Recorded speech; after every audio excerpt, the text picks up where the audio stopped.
Good afternoon, angels. How are we doing? Today I want to talk to you about the show Pride and Prejudice, and I've just finished watching it.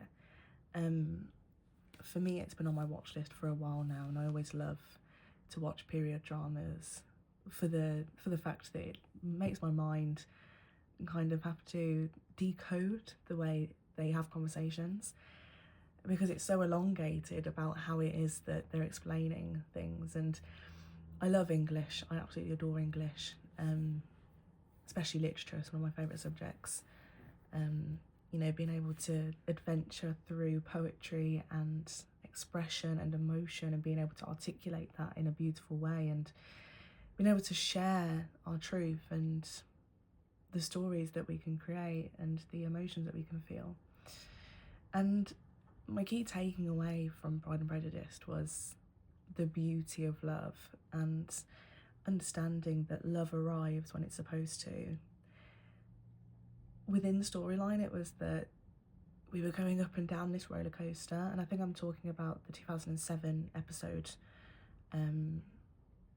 curation. And from that, it was like an up and down emotions of, will they get married, will they not, does he really like her, does she really like him? It was almost like this bridging of moving through the motions and understanding one another. And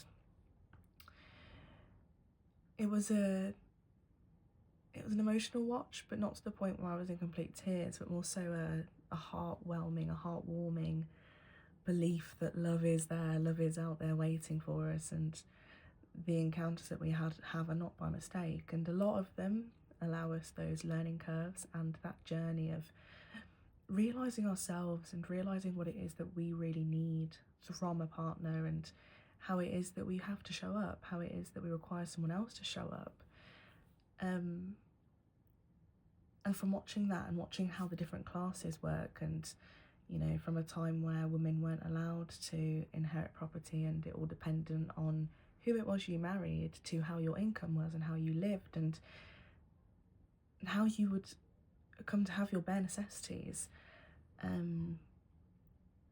It gave me a real recognition of the privilege of being able to have freedom and have sovereignty and have agency over my own self, and being able to live in a society where I can work and I can do what I want and progress onto the things that I desire, because I'm allowed to do that and I'm not held back by a family name or anyone's beliefs.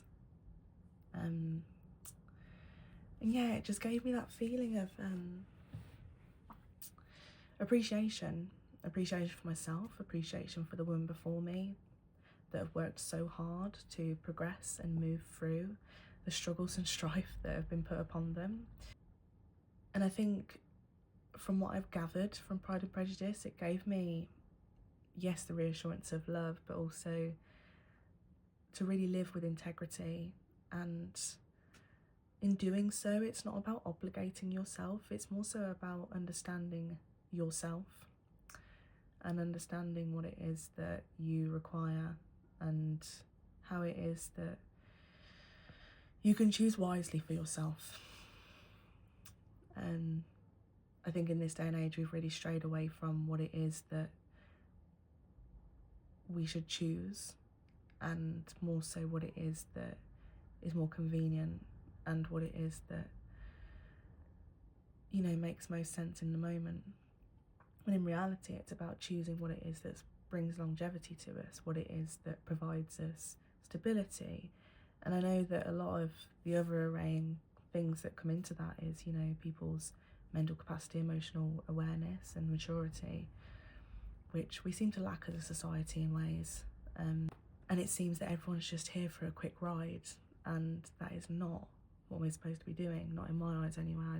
I think everyone, yes, we have free will, but you are losing your inner compass, you are losing your inner integrity by allowing yourself to so loosely engage in interactions with people who couldn't care less about your well-being, who are only consistently working on what it is that they can derive from you. And it's that selfishness that our society, and I think our generation, is really struggling with. Of course, these are things that have happened in previous years and across centuries, but I'm talking about right now, and I'm talking about we are here, present in this moment, and how it is that we're choosing to be integral in our interactions and our connections with people. You know, have your fun completely, but be sure that you're not allowing yourself to be used. Ensure that you're choosing yourself to every extent, and you're being chosen as well. Because they're very strong characters in that series, and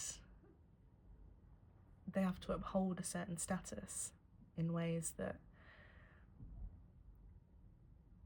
we tend to find ourselves doing because of our family name or because of traditional values. And in reality, it's about what sources and what feels, yes, what sources our happiness and what feels most in alignment for us. So yes, that's just my take. With that being said, have a wonderful day or night whenever you're watching. Lots of love, Angel Guidance.